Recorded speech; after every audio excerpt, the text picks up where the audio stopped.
Hi guys! Hi everyone! Good morning! Time check tayo. It's 1:30 in the morning.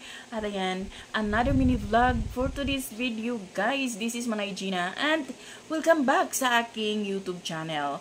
So guys, for today's video, ayan pag-usapan natin ang Kim Pao na nasa Dubai na.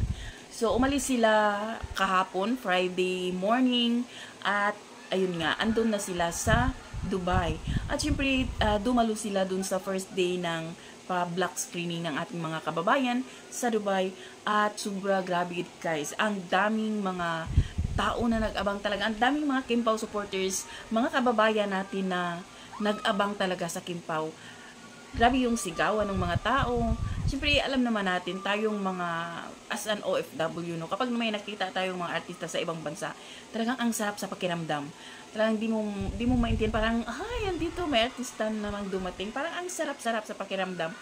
At, ayun nga, no, meron palang bagong gagawing, ano ba, di ko alam guys kung teleserye ba, o movie, pero parang si Sir EJ, parang sinabi niya teleserye.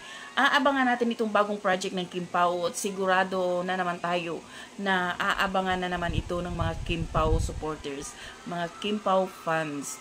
Aabangan natin siguro after ng kanilang movie Will Make You Disappear. Pag natapos na ito, siguro dun pa magsisimula yung kanilang shooting. Yun lang guys. Thank you for watching. Until then, bye. God bless everyone.